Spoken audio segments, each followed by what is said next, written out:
Oke, kita langsung masuk aja ke ceritanya. Cerita ini terjadi di tahun 1994 di daerah Jawa Tengah, tepatnya di desa Danumulyo. Ada suatu tragedi yang bikin semua warga di desa itu bener-bener ketakutan karena tiap malam mereka langsung masuk ke rumah, nggak berani ada yang keluar. Tapi di saat yang bersamaan, tetap ada orang-orang yang berkeliling ngeronda. Kebayangkan betapa mencekamnya saat itu. Semua cerita ini tuh bermula dari sebuah keluarga yang bernama keluarga Raden Sasmito. Keluarga ini tuh bener-bener kaya raya banget di sana karena mereka itu punya usaha kerajinan perhiasan dan juga punya pabrik batik. Bahkan mereka itu sampai dipercaya sama beberapa kerabat keraton.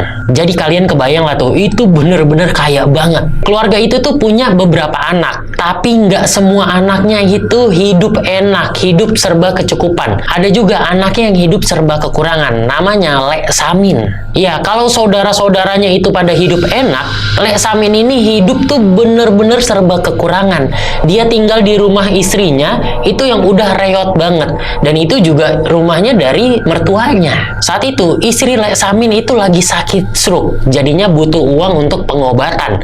Akhirnya Lek Samin ini mendatangi saudaranya buat meminta rumah peninggalan orang tuanya nih, rumah warisan, itu dijual lah, supaya dia bisa dapat duit buat ngobatin istrinya. Tapi saudaranya nih yang kaya, itu malah nolak dan marah-marahin Lek Samin. Lu nggak mikir ya, ini tinggal satu-satunya peninggalan bapak. Kalau mau dijual kita nanti kayak gimana? Saudaranya ini nggak memikirkan Lek Samin yang pada saat itu tuh nggak punya duit dan emang hidupnya tuh bener-bener susah. Seharusnya kalau rumah itu nggak mau dijual, paling nggak pinjemin duit kayak ke Lek Samin. Lah ini nggak juga. Udah tuh, setelah itu Lek Samin pulang dan singkat cerita, akhirnya istrinya Lek Samin ini meninggoy. Dan ketika prosesi pemakaman, saudara-saudaranya Lek Samin yang pada kaya-kaya itu sama sekali nggak ada yang datang.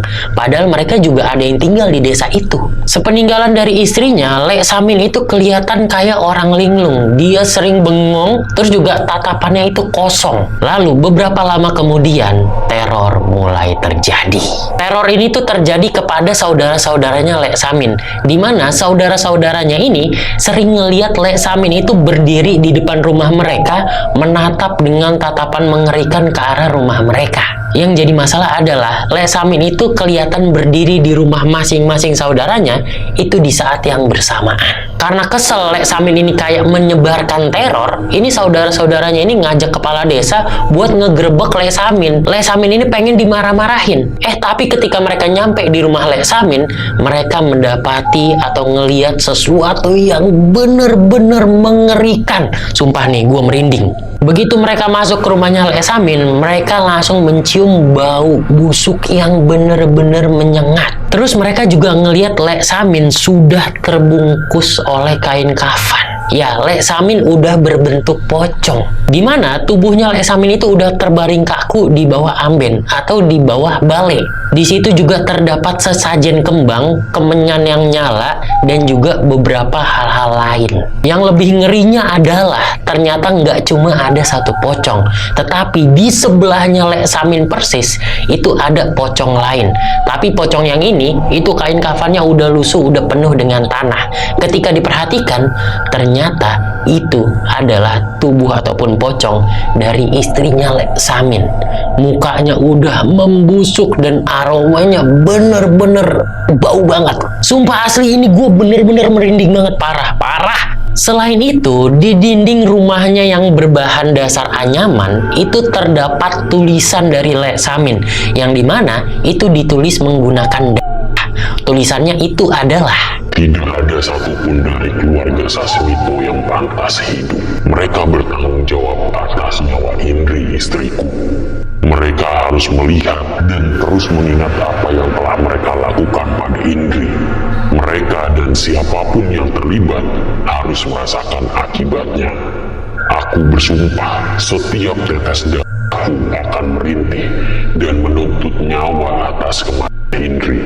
Bila aku tidak bisa membalas dengan hidupku, akan kubalas dengan kematianku.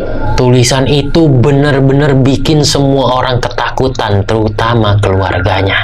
Anjir, ini gue bener-bener merinding parah asli, serem banget ini. Saat itu mereka itu bener-bener bingung. Kalau misalkan tubuh Lek Samin sudah mulai membusuk, berarti kan ini meninggoynya udah lumayan lama. Lah terus yang berdiri di depan rumah mereka neror ngelihat ke arah mereka, itu siapa? Beberapa jam kemudian, Bu Siti, kakaknya Lek Samin yang juga ngelihat kejadian itu tiba-tiba menerima telepon dari adiknya yang namanya Erna. Erna ini tinggalnya di Surabaya dan dia kebetulan belum dikabarin kalau Lek Samin ini udah meninggoy. Yang jadi masalah adalah di telepon itu, Erna itu bilang kepada Bu Siti kalau Lek Samin itu datang ke rumahnya. Ngedenger itu, Bu Siti benar-benar ketakutan dan di situ dia bilang ke Erna, "Nak, Samin udah meninggoy tadi."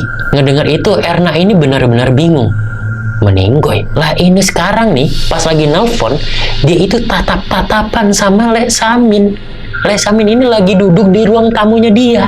Di situ juga tubuhnya Lek Samin itu kelihatan bener-bener pucat. Erna tuh bener-bener ketakutan, dia nanya ke Bu Siti, "Bu, ini kak gimana ini?" Tapi karena ketakutan, Bu Siti pun langsung mematikan telepon. Ketika Erna ngeliat lagi ke Lek Samin, ternyata kedua anaknya lagi main sama Lek Samin itu. Erna pun langsung nutup telepon, dia langsung ngejar, ngambil kedua anaknya, ngajak ngejauh. Di situ anaknya pada bingung, "Bu, kenapa? Kan kami masih mau nih main sama Lek Samin." Tapi ibunya nggak jawab dan tetap menjauh. Saat itu Lek Samin memandang ke arah Erna dengan senyuman yang benar-benar mengerikan. Terus Lek Samin itu ngomong ke anak-anaknya Erna, "Nanti malam main lagi ya sama Pak Lek."